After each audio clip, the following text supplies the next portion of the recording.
Let's get right into the stock market analysis. I'm going to start off with the technicals on the S&P 500 index, otherwise known as SPY. And I always start off with an analysis using one of my favorite indicators, a VWAP-Q. A VWAP-Q is VWAP anchored to the beginning of each quarter. I use this mainly on the stock market indexes to determine short-term bias. So this white line here is a VWAP-Q. And it's very simple to use. If price is above it, we're short-term bullish, buyers in control. If price is trading below it, short-term bearish, sellers in control. We broke below it on late February. We tested it several days before finally heading a lot lower. And my bias in the short term remains the same at bearish until we break above this AVFQ level, which honestly I don't see happening anytime soon. And I'll get more into why in this video. So, last week I made a video about seeing a potential dead cat bounce, and I think we saw the start of it on Friday with this nice gap up and bullish engulfing candle with a bullish trend day. Almost every single stock in the market was being bought up, and that's a good sign. I think this could indicate that we're going to see maybe a 3 to 4% rally into next week. Um, Let me show the simple moving averages here. Where would that kind of take us? A 3 to 4% rally from the lows. We could see price definitely testing the 200 moving average at around 572.50. If we head higher than that, we're probably going to test this swing low here at about 575.50. I'll draw these out for you. So one, target 2, and then obviously target 1 right here, the 200-day moving average. I think this is very likely before we have further selling. So why do I think we're going to have further selling? I think because that's what the price action shows.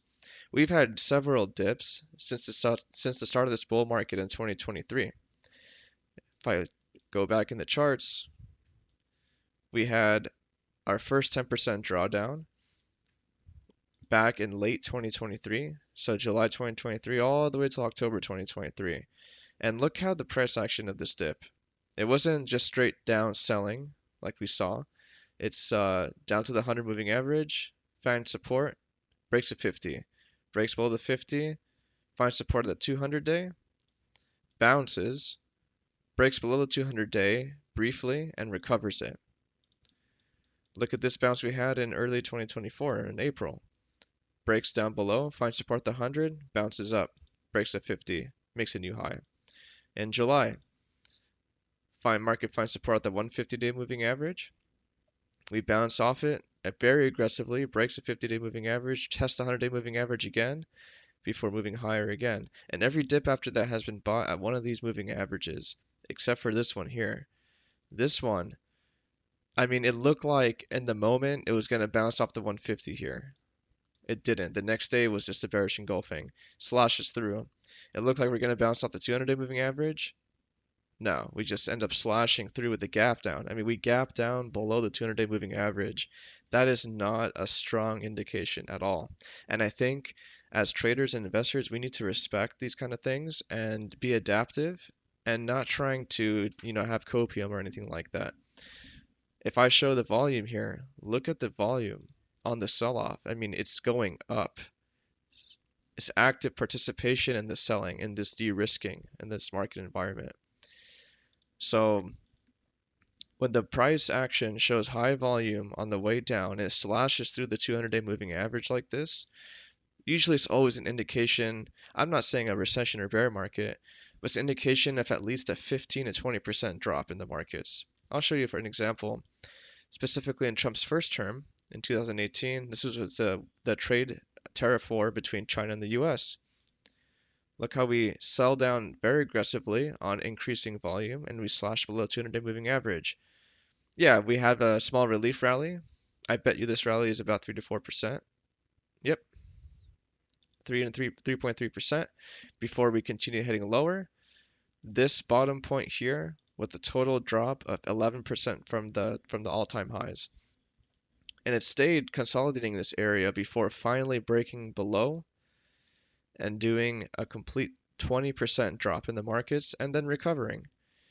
However, it's important to have patience. This is an investor's market now. If you're a long-term investor, this is the time for you to be happy. You have your cash on the sidelines, you're ready to deploy, but take your time with this deployment. This is not going to be something quick. And I could be wrong, obviously, no one knows for sure. But based off my experience and what I'm seeing, this is not going to be some quick V-shaped rally back to the all-time highs. Um, it's very important to notice that if you don't have simple moving average, by the way, on your daily chart, you need to start using them because they are extremely powerful tools. I mean, just plot them on any chart and you'll see price respect these levels. Look in 2018, the 100-day moving average here acted as resistance 3 times before the market sold off. So, anyways, if I go back here, I think we're going to test the 200-day moving average. Maybe we break above it and test 575.50. If we start breaking above this level, we're going to be entering back into this consolidation range in the market that we've seen here. You know, that would be bullish, and that would reduce my downside bias. And ultimately, what I want to see, if I really want to be bullish again, I want to see price break above this ABWQ and then break above the 50 and 100-day moving averages. If we can do that and we get to this point here, then I guess we just had a V-shaped 10% correction. But to me, that's unlikely.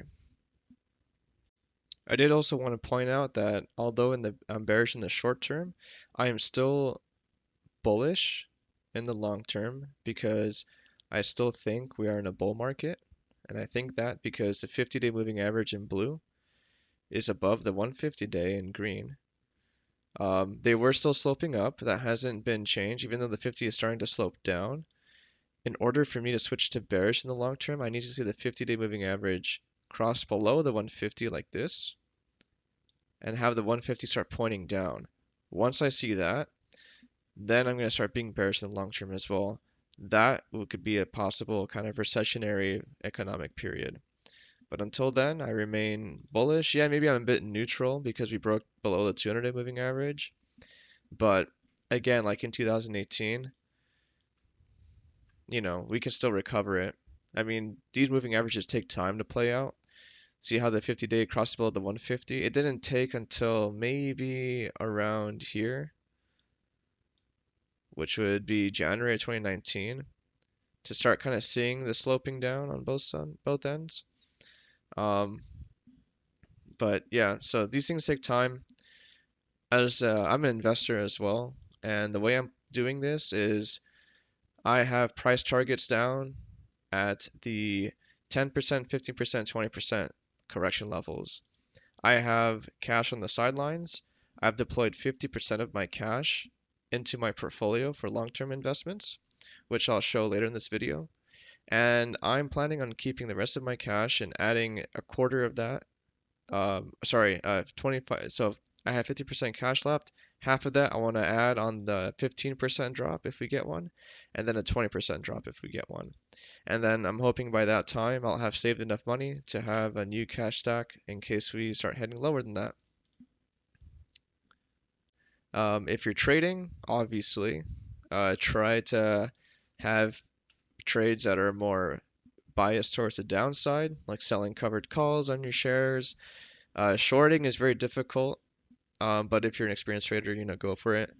Uh, if you have long trades right now, start de-risking them. Use this dead cat bounce to cut down on your long-term trades. De-risk, do what institutions are doing. De-risk and be more cautious. On the fundamental side, we had a really important economic reading this week, which was inflation rate. So the inflation rate previously was 3%, and it was forecasted to come in at 2.9%. And when it reported on Wednesday, it came in lower than expected at 2.8%, which is great because our economy right now and the outlook is based off inflation. If the Feds can bring inflation down to 2% using interest rates, while keeping the labor market strong, aka keeping unemployment low. So it looks like so far that's the case. Again, the tariffs from Trump have not been implemented yet. We haven't seen the effects of that yet. So, well, what I mean by that, we're not seeing it reflected in these reports yet. These reports are a month late, so keep that in mind. Um, and it looks like the market is expecting to see some kind of economic weakness or some challenges in this roadway for the U.S. government to get inflation down to 2% while keeping unemployment low. But for now, these are good numbers, and I think this is the news that we needed to have a dead cat bounce. PPI is another measure of inflation. That was forecasted at 0.3%, and it came in at 0%, which is really good. So let's hope that that stays. Here's a quick portfolio update. These are the long-term holdings I own. I try and keep about an 8% weighting for each stock I have, excluding SHD, which I'm trying to build a 12% position in. And the reason for that is because it's a very defensive ETF. And judging, I think we're going to see further drops. I want to build that position up, a place to store my cash from the profits I've taken from my other long-term holdings. And if the market recovers, eventually, reduce that down to maybe a 5 to 8% position and then utilize that cash into my other stocks. So, so Apple is a full position, Amazon, Costco, CRM, Google. Eli Lilly, I started a position when it dropped and I'm keeping it at a half position for now because it's recently it recovered as all its moving averages on the daily chart and then recently it dropped back below it. So I'm kind of unsure on that. Meta is a big position which I might trim, but I like Meta as a company. It has an amazing balance sheet, so I'd rather just keep holding it. So most of my portfolio is still, good. I still need to build up my SHG position, my Eli Lilly position, and maybe start reallocating a little bit of some of these other companies in here. If you haven't noticed, most of my stocks are like the top, 20 and the S&P 500 index. I'm a big, I'm a big guy and kind of like if you're an investor and you're not sure what stocks to buy, I would definitely look at what the institutions are doing. I mean, the S&P 500 index is a record of what the institutions are doing, what investments are holding. So, one thing I like to do when I was starting out is look at the top 20 stocks of the S&P 500, top 20 of the Nasdaq, and top 10 of the Dow Jones and see what stocks overlap. Those stocks overlap in those three should be in your portfolio, in my opinion. Last but not least, I'm going to go over my active trades that I have.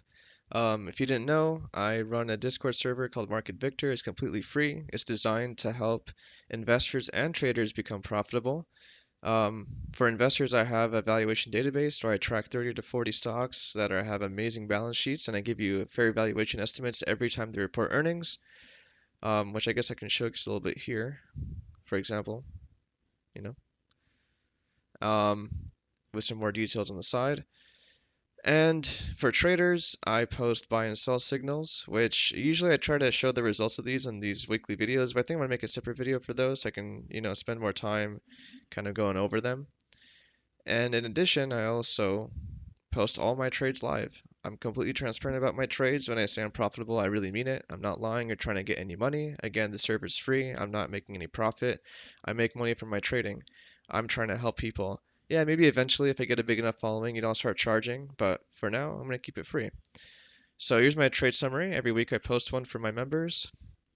And this was the first week I, took a loss. I was having a good streak with a 100% win rate, but I knew that wasn't gonna stick. I mean, no one's perfect, especially when it comes to trading, but I'm happy with 88% so far. Um, I closed these positions. So basically the week before, I had two Nvidia puts at 132 and two Nvidia puts at 120. Mainly an option seller. If you're not sure, these are CSPs, cash secured puts. If you're not familiar with them, drop a comment. Maybe I can make a video describing what they are. And then I also had two Google CSPs at 170, all expiring end of this month. And my Nvidia ones, unfortunately, I got kind of screwed on because of DeepSeek news. I had those before that 20% or whatever it was, 10 to 15% drop on Nvidia overnight. So I was kind of stuck with them for almost 2 months now. I'm just trying to roll them down in strikes so I can get to a price point where I'm happy to own them.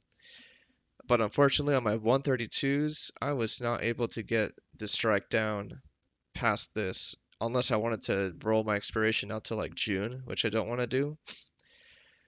So I am taking advantage of this initial bounce and I closed one of my puts, basically de-risking. I don't know if this will be a dead cat bounce for sure, but I think it is. In case it is, and I cut one of my positions, that's fine. I'll take the loss, and then as the market continues to bounce, I'll close my other one for an even smaller loss. But if I'm wrong, and there's no bounce, and we end up, selling off again on Monday, I'd be happy that I closed one of my puts. I did the same thing on Google. Yeah, Google's a better strike at 170, but I'd rather have the cash in my account again so I can sell a put at a much lower strike and bring that average cost down a lot lower. The only one I kept this week was my two puts on Nvidia at 120. I mean, we closed above 120 this Friday. These expire next week, and I'd be happy owning Nvidia at 120. I think that's a great price for the stock. So I reflect that here. And I did take an an intra-week kind of quick trade on Nvidia. I did a $97 put with a same week expiration, got 91% profit on that. Wasn't much, but I keep it going, try to keep it going. So yeah, these are my active trades now. I do plan on closing my Nvidia 132s. I do plan on closing my Google 170s. I plan on holding my 120 CSPs on Nvidia. So we'll see what happens this week, but I try to be as transparent as possible. Let me show kind of the chart. So here are my strikes at the red lines over here. So 132 Nvidia, 120, price closed above 120 this Friday. That's fantastic. And Google, I have two at 170 expiring in 2 weeks. I don't know. I might hold these, but I mean, look at Google's price action recently. We broke below all moving averages. We tested the 150, not even 200, the 150, and then just sold off with the market. Does not look like strong price action to me. And if I switch to the weekly chart, which I guess quick fact for if you're a new trader, sometimes prices will trade below the moving averages on the daily chart. You can always flip to the weekly chart, and these moving averages will be just as strong support than on the daily chart.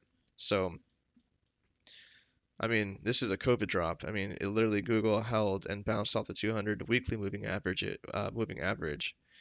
So, anyways, if I go back to now, I mean, Google can far down as 153. And so why would I hold two at 170? I can close one, get it signed at 170, sell a put at 150, get it signed at 150, bring my average down to like 160. That's way better. I'll take the small loss. I mean, it's not small loss, but I'll take the loss because, I'm profitable. I have a lot of profits. I can give some of those back in order to position myself better. All right, I'm gonna end the video here. I'll try to make another video showcasing my trade signals. I'm really proud of those, and those should really help people become profitable. Think of it as another checklist item in your trade. If you're looking to trade something and you're, waiting to see whether it'd be a good trade or not, you see that buy signal or sell signal from my Discord, that should help you be more confident with that and take it. Um, so yeah, thanks for watching. Hope you learned something. I'm open to comments and feedback. Please drop them in the comments below. I'll respond to them. Discord server is free. I'll put the link in the description of this video. And good luck next week.